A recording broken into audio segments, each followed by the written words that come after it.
welcome. Thank you very much for tuning in. And one of our luminary speakers is always at our events, Rick Rule. He's with us here now. We'd like you to give us the quick tour of your talk today, and we'll go from there. Sure. My role here wasn't to do economics. That's not what I am. I'm a speculator. And so I talked about where we are in the context of where people are with their own portfolios, in particular portfolios that are junior resource centric, which is what I think most of your audience was interested in. Right. And my point was that there were some good forces in the market, lots of cash on the sidelines, some good work being done, and basically a good market for resources as a consequence both of population growth and demographic growth at the bottom of the economic pyramid, and in terms of historical supply constraints. And there were some bad factors in the market. Excessive debt in the system, way too much government interference, very large social takes on a global basis beginning to impact extractive industries. And there were some truly ugly factors.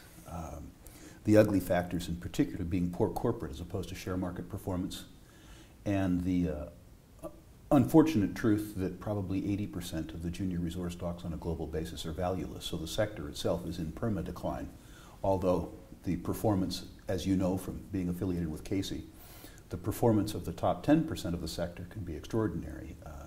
It often serves merely to focus attention on the worst companies in the sector. Right. And then I went on to say, this is the set of circumstances that exist. Now, what can we do with this? The fact that the market has fallen by some estimates by half suggests by other estimates that the market is approximately half as risky as it used to be. Price has taken care of some of the risk that existed in the market before. The second factor that we needed to take into account on a going forward basis is the fact that the industry itself didn't finance as aggressively last year as they did the year before. But although they didn't raise new capital, they didn't stop spending.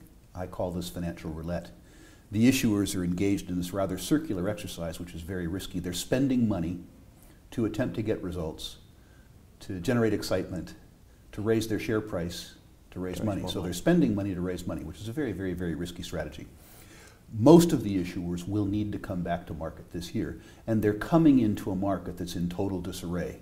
The buyers that have existed for the last 10 years, the small hedge funds and the open-ended hedge funds, are facing massive redemptions as we speak.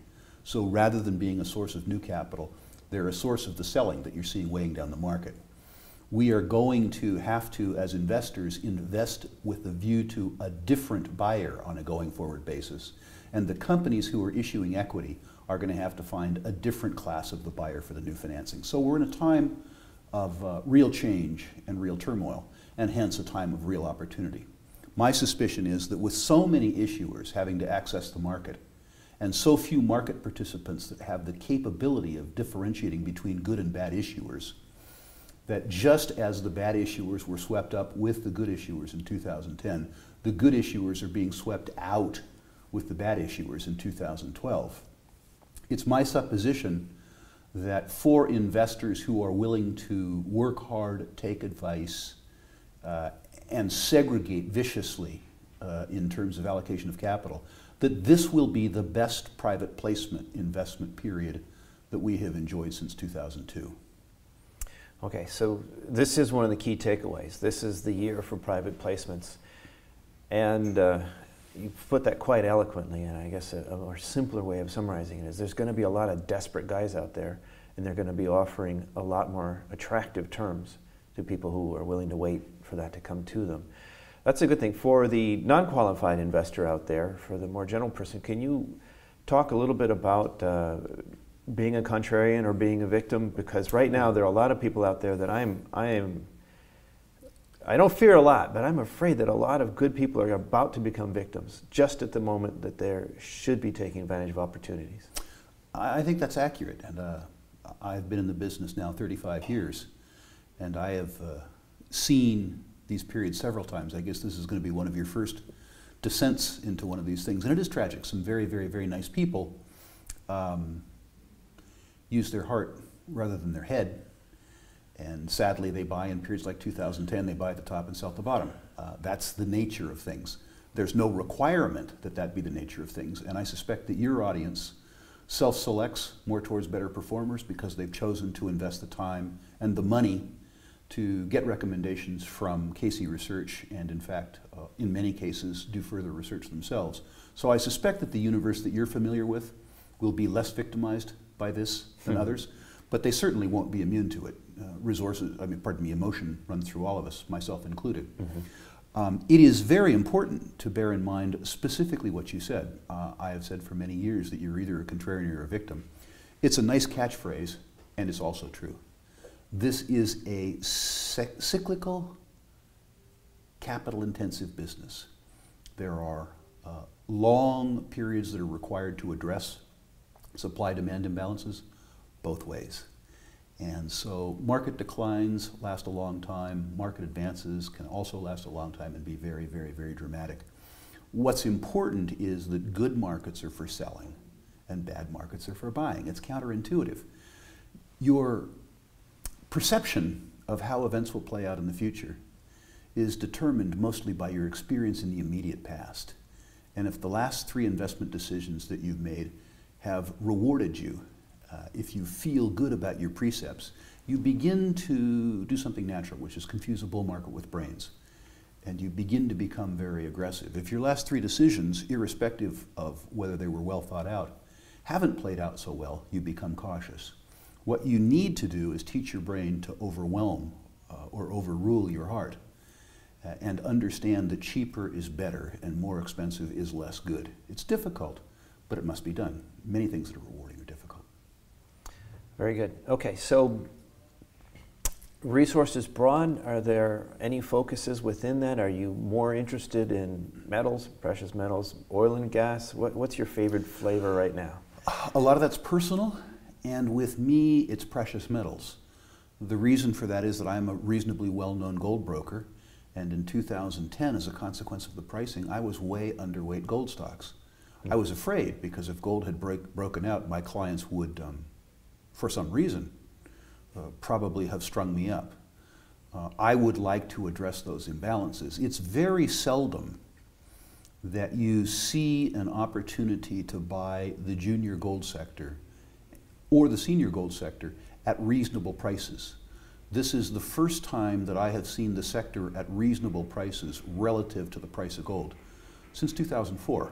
These are rare events. And in my experience, in my career, when you have the opportunity to build positions in high-quality precious metals companies at reasonable prices, not cheap prices, but at reasonable prices, you're well advised to take that opportunity. So my principal focus is in the gold, silver, and platinum sector, in the precious metal sector as we speak. That isn't to say that I don't want some other sectors, including broadly the energy sector. But I have more opportunity spread over a decade to be in the energy business. It's a much bigger business. It's the business I'm from. And in my experience, opportunities to participate efficiently in the precious metals sector are rare, and this is one. Okay, well that's a great key point for everybody to remember. Is there, I know this, Doug hates crystal ball questions, and you probably do just as much. But you did say from the podium that you expect we're probably going to see more bearish motion over the months ahead. The summer is probably going to be a sell in May and go away type summer. I have to say my gut feeling, for whatever it's worth, is in harmony with that. But it could go any number of other ways. There could be black swan events that send gold screeching up. The games are all, bets are off at that point. Okay. But even if that doesn't happen, I've also encountered more mainstream people now talking about gold in an informed way that's really surprised me. I had dinner with a friend a couple nights ago, mainstream investor who bought Newmont because of the dividend and because he was aware that commodity prices have held on, but the gold stocks, or gold in particular, has held on, but the gold stocks are all selling off. And to him, that was an opportunity. Wow, the commodity's still there, but the stocks are cheaper. That looks good. So maybe that's just one data point, but it is a kind of contrary data point. If there's an awareness percolating out there in broader markets that this is an opportunity, as you've just said, could that contravene the sell in May and go away wisdom, and could we actually see a greed shift over from fear in the marketplace? Yes and yes. I mean, the most important thing about the phenomenon that you describe this person observing is that it's true. Many people observe phenomena that aren't true, in which case their reaction to it is usually fairly short-lived. But the phenomenon that you describe is accurate. And the phenomenon that you yourself observed, which is a greater understanding of the gold story among the broader investing public, is also true. Both of those are very bullish. Another thing that's bullish is that within the community, the sentiment is so negative that it may be that everybody's talking their books and all the selling that they see coming has already occurred. I don't believe that to be the truth because I see fund flows out of small funds and fund flows out of mutual funds. So I see logical selling pressure, not buying pressure. But everybody sees the same thing, and we may all be wrong.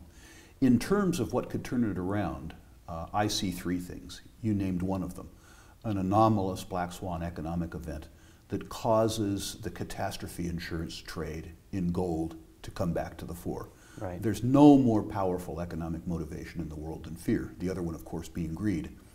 The useful thing about gold in terms of a bull market is that gold plays to both of the primary investment motivations. So the fear buyer stimulates the greed buyer, and the greed buyer reinforces the precept of the fear buyer.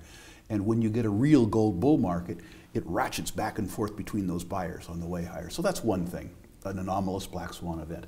The second thing is that the very low prices relative to historic norms that we're seeing in the precious metals business and the incredible investment in precious metals productive capacity that we've seen in the last 10 years mean that we are in the early stages now of a merger and acquisition cycle.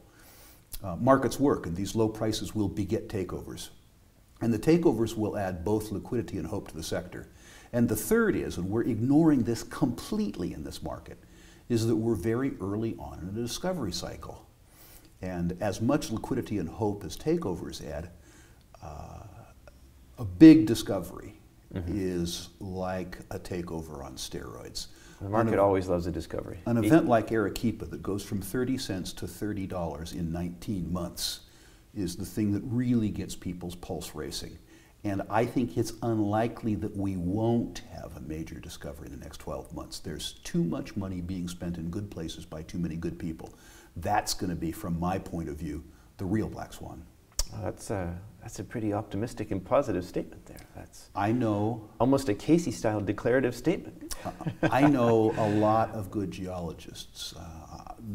I don't have a lot of talent in the world, but I'm pretty good at hiring geologists. And I know a lot of really good geologists who are doing really good work. Exploration takes a long, long, long time. People want exploration results in 90 days, but what people want doesn't matter. We have been funding the exploration business now aggressively for 10 years, and we're funding increasingly good people who increasingly have the experience to conduct exploration in the junior venue rather than as part of Barrick or Newmont or some larger company. And I think we will be surprised by discovery in the junior sector. Okay, discovery versus development. If we're looking at new buyers, that tends to put the spotlight on development stories, de-risking existing discoveries, getting ready for that takeover and or production. But I also know that you like the prospect generator model. Have you shifted from investing more in prospect generators to developers now, or? In normal markets, I have focused on earlier stage exploration because it's less popular. I always choose the contrary. Sectors that I have to myself. I can't always win a debate with 50 participants, but I can always win a debate where there's only one participant. And so over 30 years, I've done extremely well investing in exploration, in early stage exploration, because I was the only one in it. And I have patience. I am willing to finance and continue to finance a company for 5 or 6 or 7 years. I invest in process. Investing in process is how you get a big position in something like a TAC at 10 cents and see it go to $7. There's no other way to do it. You get in on the ground floor by creating the ground floor. So I love that space. Right now, you are seeing the broadest discrepancy between the valuations established in scoping and pre-feasibility studies to enterprise value that I've seen in 35 years in the business. As a consequence of the opportunity available to me in the development space, given the fact that the market's on sale, I have diverted some of my traditional focus on earlier stage exploration to come into a sector that normally is denied to me by wealthier, I would say less rational participants. And they just seem to have gone on strike. And so I decided to show up and go to work. As I see as a consequence of the values that have been established, a very, very, very active merger and acquisition market in the next 18 months, which is one of the reasons why, despite the fact that I think the market's going to continue to decline, I've become a fairly aggressive investor.